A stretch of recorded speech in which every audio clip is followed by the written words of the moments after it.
Hello everyone, तो इस video में हम लोग प्रोकैरियोटिक और यूकैरियोटिक सेल के बीच का डिफरेंस देखने वाले हैं। तो ये टॉपिक बहुत इंपॉर्टेंट है एग्जामिनेशन पॉइंट ऑफ व्यू से, इसलिए ध्यान से लेक्चर को सुनना, ठीक है। तो चलो स्टार्ट करते हैं।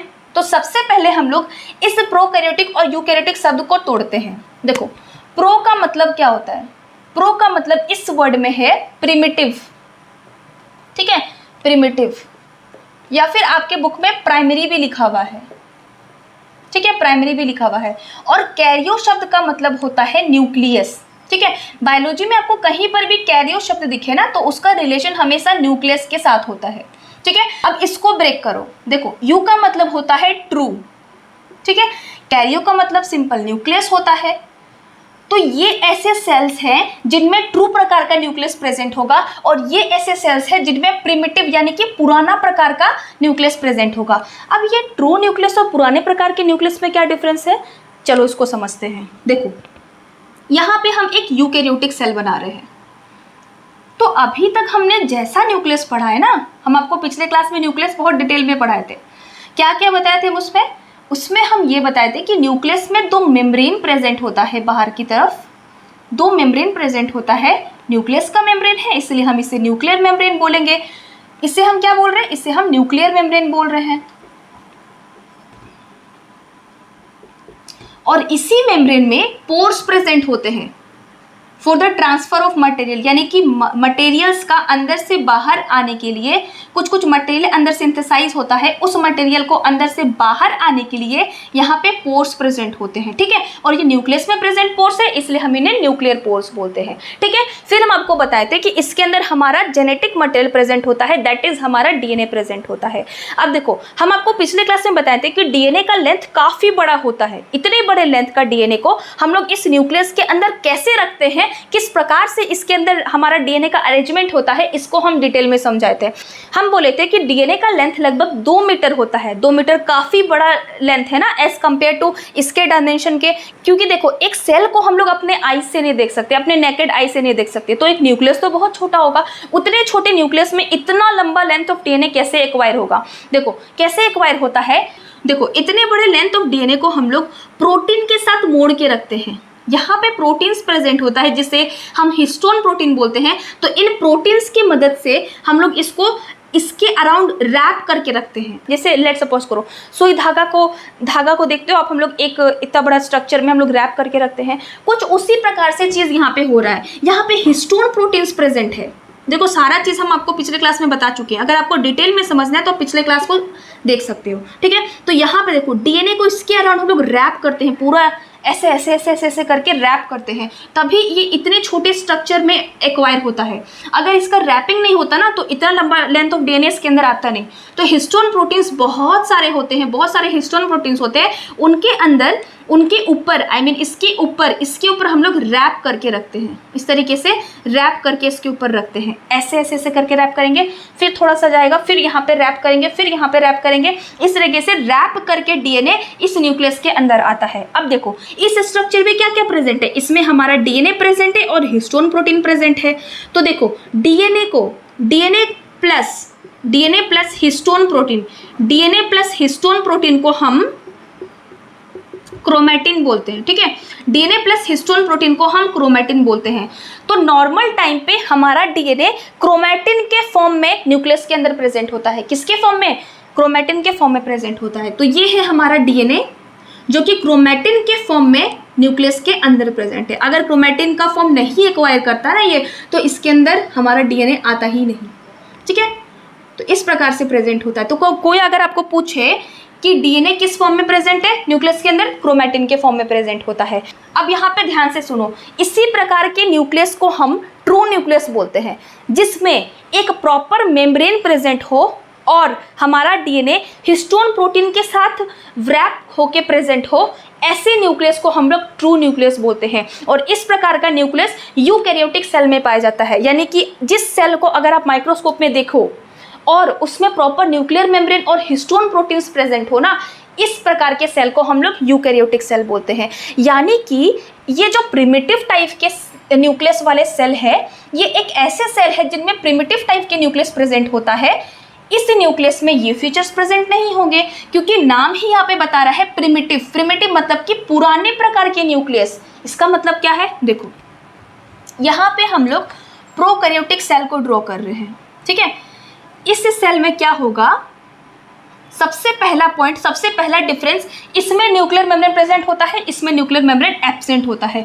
यानी कि यहाँ पे जो डीएनए प्रेजेंट होगा वो प्रॉपर एक डिफाइंड रीजन के अंदर प्रेजेंट नहीं होगा, क्योंकि देखो न्यूक्लियर मेम्ब्रेन एक बाउंड्री को फिक्स कर रहा है, एक डिफाइंड रीजन को फिक्स कर रहा है कि हाँ इसके अंदर ही हमारा डीएनए प्रेजेंट है। लेकिन यहाँ पे न्यूक्लियर मेम्ब्रेन एब्सेंट होने की वजह से यहाँ पे एक अनडिफाइंड रीजन बन रहा है, यानी कि ऐसा रीजन बन रहा है जिसको हम लोग प्रॉपर डिफाइन नहीं कर सकते। तो ऐसा अनडिफाइंड रीजन बन रहा है और इसी रीजन के अंदर हमारा डीएनए प्रेजेंट होगा, ठीक है। इसी रीजन के अंदर हमारा डीएनए प्रेजेंट होगा।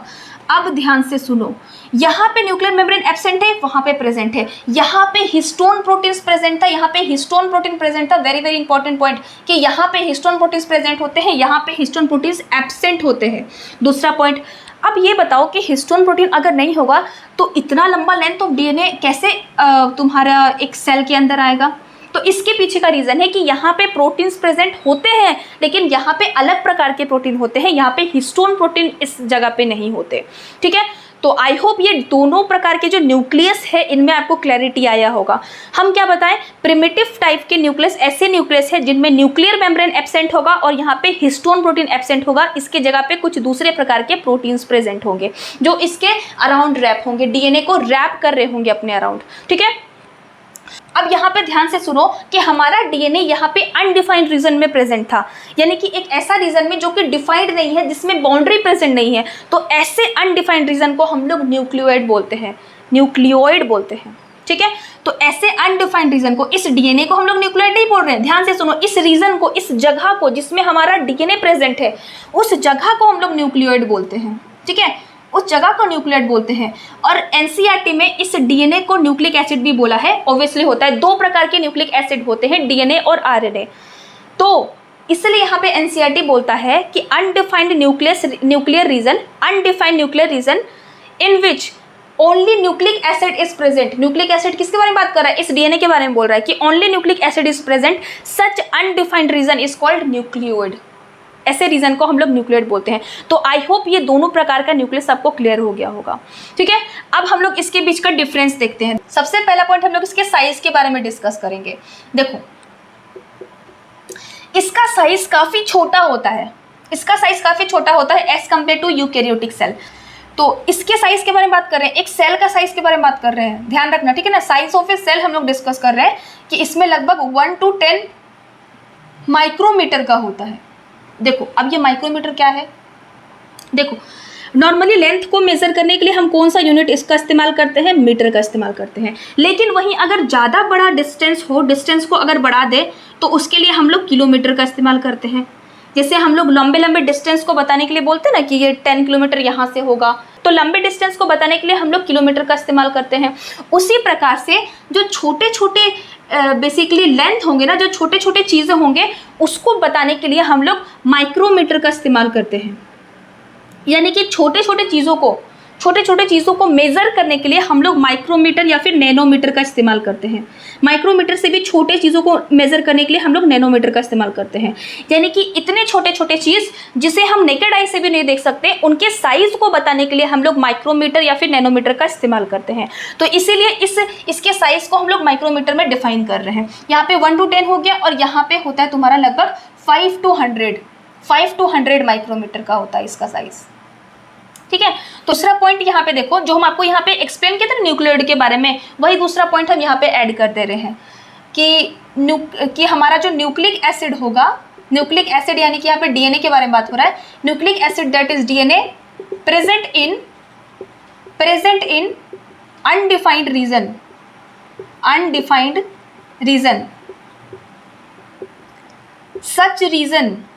सच रीजन ऐसे जगह को हम सच रीजन कॉल्ड न्यूक्लियोइड, ठीक है ना। ऐसे रीजन को हम न्यूक्लियोइड बोलते हैं, रीजन को बोल रहे हैं, याद रखना, ठीक है। और इसमें nucleic acid present in defined region inside nuclear membrane, ठीक है, इसमें तो न्यूक्लियर मेम्ब्रेन के अंदर ही हमारा न्यूक्लिक एसिड होगा। क्लियर है? देखो यहाँ पे हम आपको एक क्वेश्चन पूछते हैं, ऐसा क्यों हुआ कि इस सेल में न्यूक्लियर मेम्ब्रेन प्रेजेंट नहीं है, इसमें हिस्टोन प्रोटीन प्रेजेंट नहीं है, लेकिन इन सेल्स में न्यूक्लियर मेम्ब्रेन और प्रॉपर हिस्टोन प्रोटीन प्रेजेंट है। इसके पीछे का रीजन क्या हो सकता है बताओ तो? क्यों भगवान जी ने इन सेल्स के साथ नाइंसाफी किया, इनको न्यूक्लियर मेम्ब्रेन, इनको हिस्टोन प्रोटीन क्यों नहीं दिया? इसके पीछे का रीजन ये है कि ये सेल्स बहुत प्रिमिटिव टाइप के सेल्स है, ये बहुत पुराने सेल्स है और ये एडवांस सेल्स है, ये नए प्रकार के सेल्स है। तो इन्हीं सेल्स में इवोल्यूशन होने के कारण ये सेल्स बने हैं, यही सेल्स इवॉल्व किए हैं, उसके बाद ये सेल्स बने हैं। तो इन सेल्स के कंपेयर में इनका फीचर्स तो एडवांस होगा ही ना, इसीलिए इनमें न्यूक्लियर मेम्ब्रेन और हिस्टोन प्रोटीन प्रेजेंट होता है। ठीक है, तीसरा पॉइंट देखो, हम आपको पिछले क्लास में बताए थे क्रोमोसोम के बारे में, क्रोमोसोम के बारे में क्या होता है क्रोमोसोम? जब ये डिसाइड हो जाता है कि एक सेल डिवीजन में जाने वाला है तो ये जो क्रोमैटिन होते हैं ना, ये अपने आप को क्रोमोसोम्स में कन्वर्ट कर देते हैं। तो यही क्रोमैटिन का क्या होता है कि यही अपने आप को अरेंज कर लेते हैं क्रोमोसोम में जब सेल डिवीजन में जाता है। तो यहाँ पे क्या है, यहाँ पे क्रोमोसोम एक सिंगल बनेगा, यहाँ पे क्रोमोसोम सिंगल ही बनता है, सिंगल प्रेजेंट होता है क्रोमोसोम। वेरेस इस जगह पे एक से ज़्यादा क्रोमोसोम्स प्रेजेंट होंगे। क्रोमोसोम यहाँ पे मोर देन वन होंगे, ठीक है, मोर देन वन होंगे, मोर देन वन। तो याद रखना यहाँ पे क्रोमोसोम सिंगल होते हैं, यहाँ पे एक से ज़्यादा क्रोमोसोम्स प्रेजेंट होते हैं। फोर्थ पॉइंट देखो, वेरी वेरी इंपॉर्टेंट पॉइंट, इस पॉइंट को ध्यान से सुनना। देखो यहाँ पे हम अलग से एक चीज़ बता रहे हैं, ठीक है, इसको रफ कर देंगे बाद में, ये डिफरेंस का पार्ट नहीं होगा, इसको आप अलग से नोट कर लेना। देखो हम आपको बताए थे कि सेल के अंदर अलग अलग कंपोनेंट्स प्रेजेंट होते हैं, सेल के अंदर अलग अलग कंपोनेंट्स प्रेजेंट होते हैं और इन कंपोनेंट्स को हम लोग ऑर्गेनेलीज कहते हैं, सेल ऑर्गेनेलीज कहते हैं, बताए थे आपको। अब ये जो ऑर्गेनेलीज है ये दो प्रकार के होते हैं, एक जिनमें मेम्ब्रेन प्रेजेंट होता है, एक ऐसे ऑर्गेनेलीज जिसमें मेम्ब्रेन प्रेजेंट होगा, ठीक है, और एक ऐसे ऑर्गेनेलीज जिसमें मेम्ब्रेन एब्सेंट होगा, ठीक है। तो ऑर्गेनेलीज दो प्रकार के होते हैं, एक ऐसे ऑर्गेनेलीज जिसमें प्रॉपर मेम्ब्रेन प्रेजेंट होगा और एक ऐसे जिसमें मेम्ब्रेन एब्सेंट होगा। अब यहाँ पे देखो, मेम्ब्रेन प्रेजेंट होते हैं वो भी दो प्रकार के होते हैं, एक में डबल मेम्ब्रेन प्रेजेंट होगा, एक ऐसे ऑर्गेनेलीज होंगे जिनमें डबल मेम्ब्रेन प्रेजेंट होगा, एक ऐसे ऑर्गेनेलीज होंगे जिनमें सिंगल मेम्ब्रेन प्रेजेंट होगा, ठीक है, सिंगल मेम्ब्रेन प्रेजेंट होगा। अब इसका एग्जाम्पल क्या होता है, इसमें तीन ऑर्गेनेलीज आते हैं जिसको हम लोग ट्रिक से याद करते हैं MNC। M का मतलब हो गया इसमें माइटोकॉन्ड्रिया, इसमें माइटोकॉन्ड्रिया आ गया, ठीक है, माइटोकॉन्ड्रिया, न्यूक्लियस आ गया, हम लोग जानते हैं कि न्यूक्लियस में भी डबल मेम्ब्रेन प्रेजेंट होता है, और यहाँ पे C से क्लोरोप्लास्ट आ गया, ठीक है, क्लोरोप्लास्ट आ गया। अगर आप ये ऑर्गेनेलीज अभी समझ नहीं रहे तो हम धीरे धीरे इसको डिटेल में बताएंगे, बस इसको नोट कर लेना कि किस ऑर्गेनेलीज में डबल मेम्ब्रेन प्रेजेंट होगा, तीन ऑर्गेनेलीज में, माइटोकॉन्ड्रिया, न्यूक्लियस एंड क्लोरोप्लास्ट, ठीक है। अब ये यहाँ पे आते हैं सिंगल मेम्ब्रेन। अभी रुको, देखो मेम्ब्रेन किस में एब्सेंट होता है, देखो एक सेल ऑर्गेनेलीज है दैट इज राइबोसोम, ठीक है, राइबोसोम एक ऐसा सेल ऑर्गेनेलीज है जिसमें मेम्ब्रेन एब्सेंट होता है, ये बिना मेम्ब्रेन का होता है। दूसरा हो गया हमारा सेंट्रोजोम, ठीक है, सेंट्रोजोम। ये दो एग्जाम्पल आप इसमें याद कर लेना। अब इन सेल ऑर्गेनेलीज और इनको छोड़ के जितने भी सेल ऑर्गेनेलीज हम लोग डिस्कस करेंगे वो सारे सिंगल मेम्ब्रेन के होते हैं। एग्जाम्पल जैसे endoplasmic reticulum, Golgi apparatus, lysosome, vacuole, ये सारे में सिंगल मेम्ब्रेन प्रेजेंट होता है और वो सारे इसके एग्जाम्पल्स हो जाते हैं। यानी कि इस दोनों को याद रखना कि इसमें मेम्ब्रेन एब्सेंट होता है, इसको याद रखना कि इसमें डबल मेम्ब्रेन प्रेजेंट होता है। ये दोनों को छोड़ के आप जो भी ऑर्गेनेलीज पढ़ोगे, जो भी ऑर्गेनेलीज आप लोग पढ़ोगे वो सारे सिंगल मेम्ब्रेन बाउंड होते हैं, ठीक है। अब देखो, अब इसको हम रफ कर रहे हैं, इसको नोट कर लेना साइड से आप, ठीक है। देखो तो मेम्ब्रेन सबसे पहले हम लोग क्या बोले, दो प्रकार का होता है, एक जिसमें मेम्ब्रेन प्रेजेंट होता है, एक जिसमें मेम्ब्रेन एब्सेंट होता है। तो मेम्ब्रेन वाले ऑर्गेनेलीज, ऐसे ऑर्गेनेलीज जिसमें मेम्ब्रेन प्रेजेंट होता है ना, वो ऑर्गेनेलीज इसमें एब्सेंट होता है, यानी कि प्रोकैरियोटिक सेल में एब्सेंट होगा, ठीक है। तो यहाँ पे लिखो आप, बहुत इंपॉर्टेंट पॉइंट है, बहुत ज़्यादा, मेम्ब्रेन बाउंड ऑर्गेनेलीज इसमें एब्सेंट होते हैं, एब्सेंट होते हैं, यानी कि हमें ये समझ में आया इसमें ऑर्गेनेलिस प्रेजेंट होगा, इसमें मेम्ब्रेन लेस ऑर्गेनेलिस प्रेजेंट होगा, यानी कि इसमें ऐसे ऑर्गेनेलिस प्रेजेंट होगा जिसमें मेम्ब्रेन प्रेजेंट नहीं होता, यानी कि इसमें राइबोसोम प्रेजेंट होगा, ठीक है, क्योंकि उसमें तो मेम्ब्रेन प्रेजेंट नहीं होता ना, इसमें तो मेम्ब्रेन से घिरे हुए ऑर्गेनेलिस एब्सेंट है, ठीक है। तो इसीलिए हम यहाँ पे डायग्राम में रिप्रेजेंट कर रहे हैं कि यहाँ पे राइबोसोम प्रेजेंट होता है, राइबोसोम प्रेजेंट होता है। और एक सेल में क्या होता है, एक सेल में प्लाज्मा मेम्ब्रेन होता है जिसे हम सेल मेम्ब्रेन भी बोलते हैं।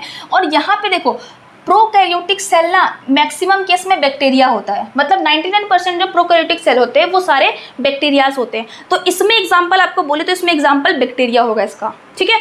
तो देखो अब जो बैक्टीरिया है ना उसमें सेल वॉल भी प्रेजेंट होता है, बैक्टीरिया में सेल वॉल भी प्रेजेंट होता है। तो यहाँ पे हम सेल वॉल ड्रॉ कर दिए हैं, CW से लिख दे रहे, CW का मतलब हो गया सेल वॉल, ठीक है। तो यहाँ पे ये डायग्राम कंप्लीट होता है। अब देखो इसमें क्या होगा कि इसमें membrane bound cell organelles, membrane से घिरे हुए सेल ऑर्गेनेलिस इसमें प्रेजेंट होंगे, यानी कि इसमें माइटोकॉन्ड्रिया प्रेजेंट होगा, इसमें प्रॉपर न्यूक्लियस प्रेजेंट होगा, इसमें क्लोरोप्लास्ट प्रेजेंट होगा, इसमें एंडोप्लाज्मिक रेटिकुलम प्रेजेंट होगा, इसमें गोल्जी अपरेटस प्रेजेंट होगा। तो ये हो गए एंडोप्लाज्मिक रेटिकुलम, ये हो गए गोल्जी अपरेटस, ये हो गया आपका माइटोकॉन्ड्रिया, ये हो गया आपका क्लोरोप्लास्ट। तो इसमें सारे के सारे मेम्ब्रेन से घिरे हुए ऑर्गेनेलिस इसमें प्रेजेंट होंगे और राइबोसोम भी इसमें प्रेजेंट होगा। उसमें जो राइबोसोम प्रेजेंट था तो राइबोसोम इसमें भी प्रेजेंट होता है। तो ये हो गया हमारा यूकेरियोटिक सेल, ठीक है। अब देखो लास्ट है इसका एग्जाम्पल, इसमें क्या बताएं आपको एग्जाम्पल, इसका एग्जाम्पल होता है बैक्टीरिया, बस बैक्टीरिया आप इसमें याद कर लो। और देखो इसमें एग्जाम्पल हो गया, इसमें तो बहुत सारे एग्जाम्पल्स आते हैं, जितने भी प्लांट और एनिमल सेल होते हैं ना, plant cell, animal cell, fungi के सेल, ये सारे यूकेरियोटिक सेल होते हैं।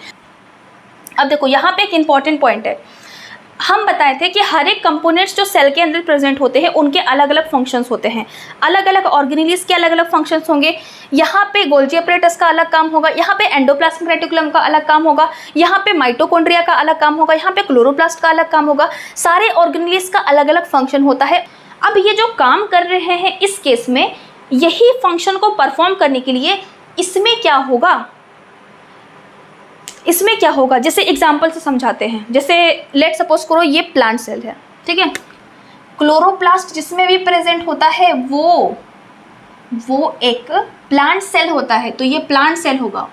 आई एम वेरी सॉरी, देखो यहाँ पे क्लोरोप्लास्ट प्रेजेंट था, हम पहले ही बता देते हैं क्लोरोप्लास्ट है, तो ये ऑब्वियसली प्लांट सेल ही होगा। यहाँ पे मेम्ब्रेन हम ड्रॉ करना छोड़ दिए तो यहाँ पे लिख लेना, यहाँ पे सेल वॉल है। अब देखो क्लोरोप्लास्ट का फंक्शन क्या होता है, क्लोरोप्लास्ट के अंदर एक बेसिकली पिगमेंट प्रेजेंट होता है, क्लोरोफिल। ध्यान से सुना, एग्जांपल से समझा रहे हैं हम आपको, और इसके बारे में ना एनसीईआरटी लिखा है, इसलिए हम इस चीज़ को समझा रहे हैं। देखो यहाँ पे एक ऑर्गेनेलिस है जिसे हम क्लोरोप्लास्ट बोलते हैं, बेसिकली एक प्लास्टिड होता है, ठीक है, प्लास्टिड होता है हमारे सेल के अंदर, प्लास्टिड होता है जो 3 प्रकार का होता है, क्लोरोप्लास्ट, क्रोमोप्लास्ट और ल्यूकोप्लास्ट। तो ये जो क्लोरोप्लास्ट है ना, ये एक प्रकार का प्लास्टिड है, ठीक है। तो आपके बुक में प्लास्टिड लेके समझाया है, तो कंफ्यूज मत होना, प्लास्टिड का एक टाइप है, प्लास्टिड का एक टाइप है क्लोरोप्लास्ट, ठीक है। तो इस क्लोरोप्लास्ट के अंदर क्लोरोफिल नाम का पिगमेंट प्रेजेंट होता है, पता है आपको, क्लोरोप्लास्ट के अंदर क्लोरोफिल प्रेजेंट होता है, और ये क्लोरोफिल बहुत इंपॉर्टेंट पिगमेंट है फॉर फोटोसिंथेसिस, ठीक है। अब ये तो इसके अंदर क्लोरोप्लास्ट के अंदर प्रेजेंट है ना, तो अगर एक प्रोकैरियोटिक सेल, एक प्रोकैरियोटिक बैक्टीरिया, देखो बहुत सारे बैक्टीरियाज ऐसे होते हैं जो फोटोसिंथेसिस परफॉर्म करते हैं, सारे नहीं होते, बहुत सारे ऐसे होते हैं जो प्रोकैरियोटिक, जो बेसिकली फोटोसिंथेसिस परफॉर्म करते हैं। तो ऐसे बैक्टीरिया जो फोटोसिंथेसिस कर रहे हैं उनमें भी तो क्लोरोफिल प्रेजेंट होना चाहिए ना, तो इनमें क्लोरोफिल को रखने के लिए क्लोरोप्लास्ट प्रेजेंट है, और इस केस में क्लोरोफिल कौन रखेगा, इसमें तो मेम्ब्रेन से घिरे हुए सेल ऑर्गेनेलिस एब्सेंट होते हैं, तो इसमें कौन रखेगा क्लोरोफिल को, क्योंकि इसमें तो क्लोरोप्लास्ट एब्सेंट होगा। तो इसके लिए यहाँ पे मेम्ब्रेन से कुछ स्ट्रक्चर्स ऐसे प्रकार के निकलते हैं, ऐसे ऐसे साइटोप्लाज्म की तरफ कुछ ऐसे स्ट्रक्चर्स होते हैं जो बाहर की तरफ निकलते हैं, इन्हें वेसाइकल्स या फिर बैग लाइक स्ट्रक्चर बोला जाता है, ठीक है, फोटोसिंथेटिक वेसाइकल्स इन्हें कहा जाता है, ठीक है ना। तो इन्हीं वेसाइकल्स के ऊपर फिर तुम्हारा क्लोरोफिल पिगमेंट प्रेजेंट होगा इन्हीं वेसिकल्स के ऊपर, ठीक है, इन्हीं के ऊपर क्लोरोफिल प्रेजेंट होगा।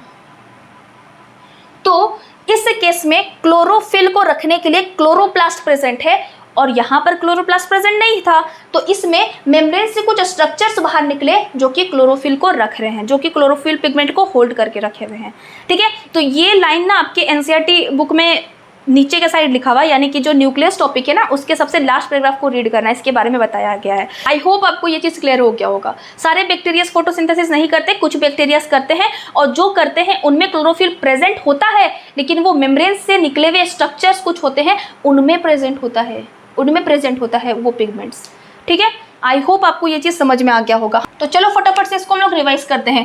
प्रो का मतलब हम बताएं प्रिमिटिव होता है, कैरियो का मतलब होता है न्यूक्लियस, यानी कि ये एक ऐसे सेल है जिनमें प्रिमिटिव टाइप के न्यूक्लियस प्रेजेंट है, और ये एक ऐसे सेल है जिसमें ट्रू न्यूक्लियस प्रेजेंट है, क्योंकि यूकैरियोटिक का मतलब होता है ट्रू टाइप के न्यूक्लियस। तो ये एक ऐसे सेल है जिनमें ट्रू प्रकार के न्यूक्लियस प्रेजेंट होगा। ट्रू प्रकार के न्यूक्लियस प्रेजेंट होने का मतलब क्या होता है, मतलब इसमें न्यूक्लियर मेम्ब्रेन प्रेजेंट होगा और इसमें डीएनए क्रोमैटिन के फॉर्म में प्रेजेंट होगा, और यहाँ पे प्रिमिटिव टाइप के न्यूक्लियस प्रेजेंट है ना, इसलिए यहाँ पे ना ही न्यूक्लियर मेम्ब्रेन प्रेजेंट होगा ना ही इसमें हिस्टोन प्रोटीन्स प्रेजेंट होंगे। तो इनका जो रीजन, जिस रीजन में, जिस अनडिफाइंड रीजन में हमारा न्यूक्लिक एसिड प्रेजेंट होगा, ऐसे अनडिफाइंड रीजन को हम लोग न्यूक्लियोइड बोलते हैं, ठीक है। फिर हमने बताया कि इसका साइज कंपैरेटिवली छोटा होता है as compare to a eukaryotic cell. फिर हम बताया कि इसमें क्रोमोसोम सिंगल होता है, इसमें एक से ज्यादा क्रोमोसोम प्रेजेंट होगा, इसमें मेम्ब्रेन बाउंड ऑर्गेनेलीज एब्सेंट होंगे।